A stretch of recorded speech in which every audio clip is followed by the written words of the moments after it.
have you guys been explicit so far about wanting to win a championship this year? And Yeah, I mean, absolutely. What does success then look like? I mean, is A that championship. success? Absolutely, Caitlin. We get it. You're all about the team, the title, and staying locked in, not personal accolades. But someone's got to say it, so I'll do the honors. After a rookie season that felt straight out of a Marvel origin story, Caitlin Clark should have walked into 2025 as the clear-cut MVP frontrunner. She shattered 62 records, lifted a team from the league's basement to a playoff spot, and still only finished fourth in MVP voting. Why? Because the media clung to their comfort pick, Aja Wilson. Same name, same storyline. And when it wasn't Aja, they reached for excuses faster than Angel Reese on a missed layup. But I will say a couple of things. Do I expect Aja Wilson to be Aja Wilson again this year? Yes. But I also know there is such a thing as voter fatigue. They don't like giving anybody MVP 3 times in a row. They barely like to do it 2 times in a row, let alone 3 times in a row. I just don't see it simply because of voter fatigue. Like it just is what it is. I also think that Caitlin was putting it together in such a way last year. They're only going to get better, and now they've got a full offseason together. I could 100% see this happening. Caitlin Clark winning MVP. But the tide has turned now, and it's making plenty of noise. There we are right there. Caitlin Clark is officially the favorite to win the most valuable player. After months of hesitation and side eyes, FanDuel, BetMGM, and yes, even ESPN now have Caitlin Clark leading the MVP race. The tide isn't chasing anymore. It's crashing forward. And this isn't just social media hype. This is Vegas talking, money talking, and that undeniable we know what's coming energy, backed by cold, hard receipts. If you're riding with Caitlin for MVP this year, drop a CC MVP in the comments below. Let's run it.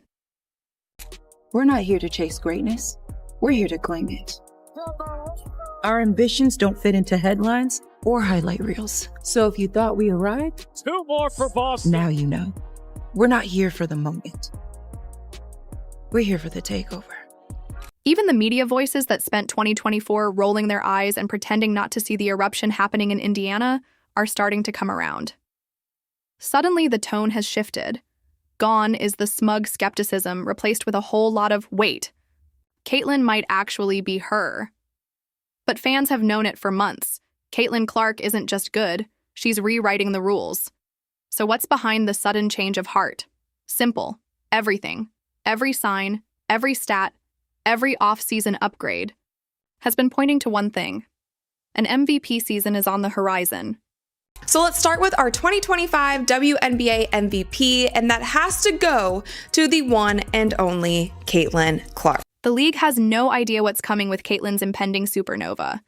But before we dive into her dominance, go ahead and smash that like button if you believe she's taking home the MVP. And subscribe so you don't miss a single second of the fireworks ahead. I truly think that this second year for Caitlin Clark is going to be like nothing we have ever seen. She has had an entire offseason to train, to get into the gym, to work on things that she struggled with during her rookie season. Caitlin's rookie season wasn't just impressive, it flat out disrespected logic. 62 records. Let that number sink in. The crown jewel? Breaking the WNBA's all-time single-season assist record as a rookie. That's not just elite. It's outrageous. And she did it all while being the most watched, criticized, and dissected player in the league. Imagine rewriting history while dodging weekly media firestorms. That's not just greatness. That's generational. Like, she broke the record for assists. I don't think people really understand, like, how crazy that is to do as a rookie, your first year doing this. Post-Olympic break, Caitlin turned the court into her stage, and every game became part of a full-blown statement tour. Take a look at this. These are the top 3 scorers in the WNBA since the women brought home gold in the Olympics a few weeks ago. 2 of the members are of the Indiana Fever, Caitlin Clark and Kelsey Mitchell. Anyone with a working brain knew year 2 would be even scarier. But apparently, some analysts got brave and dropped their takes from the nosebleeds. After the MVP snub, Caitlin went nuclear, averaging 23 points per game and strapping Indiana on her back during the playoff push. But it wasn't just her game that leveled up. She elevated the entire roster while under a microscope that would have crushed most players. Still, somehow, WNBA analyst Newcast Duncan nuked logic in his 2025 rankings by placing Caitlin fifth behind Alyssa Thomas, who averaged a jaw-dropping 10.6 points per game. Yes, he really claimed Thomas was more MVP-worthy. Caitlin Clark at 5 is crazy to me, and it's crazy to me just off the rip because if we look at the MVP voting from last season, she was number 4 in MVP voting. It was Asia, Nafisa, Brianna, and then Caitlin. The reason? Despite breaking the all-time scoring record and dragging college basketball into the mainstream spotlight, ESPN clung to the same tired argument. She hasn't won a ring. Never mind that Caitlin brought in more viewers than the men's championship game or that she reshaped the entire landscape of the sport. Somehow, that still wasn't enough to crack their top 5 college players of all time. Make it make sense. Here's the thing. Love Caitlin. Love how she's transcended the game. I'm not going to go away from that. But in the open, we said, what makes a top 5 player? Winning. The only strike against Caitlin Clark is that she has not won a national championship. And that is the only thing that you can put against her because the way she has dominated the record books when she was at Iowa was something you cannot duplicate. She's a 3-time NCAA scoring leader and assist leader, a true point guard for the people, 3-time All-American, 2-time Naismith Player of the Year, 2-time AP Player of the Year, all-time leading scorer. She broke the records of Kelsey Plum and Sabrina. Like literally, there is nobody who has been such a front-facing name. It's a direct reflection of her skill set, but how can you be a top 5 player if you have not won a title? It's a great point, which is why I agree with you. The same narrative keeps getting recycled, people refusing to give Caitlin the recognition she deserves. The same ESPN that once left her off the GOAT list now has her ahead of Asia Wilson and Nafisa Collier in the MVP race. But let's be honest, it's a 3-horse race. After Brianna Stewart, the odds drop off sharply, and the rest are just there for decoration. So, what changed? All the signs were already there. The roster moves, the growing momentum. But once training camp kicked off, people finally woke up and saw what Fever fans have known all along, shining brightly in front of them. The rest of the world is just catching up.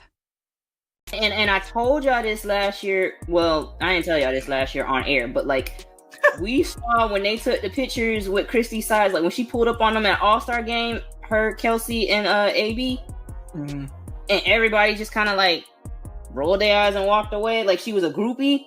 Yeah, that told me everything I needed to know. So when I said like she's not it was based on 2 years of seeing things that just shouldn't have been happening in the first place. Last season, Caitlin and the Fever were winning, despite some challenges with Christy's efforts. No one outright said it, but the awkward silences spoke volumes. Caitlin herself hinted at it early on, pointing out the lack of sideline feedback and the frustrated body language of fans, something that was hard to ignore.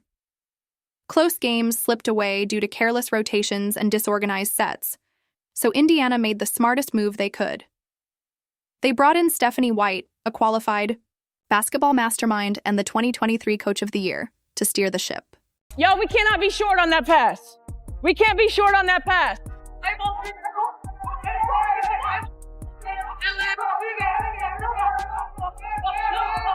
One advantage that we have is that we're long as right? So now we got to use our length. So don't make yourself small.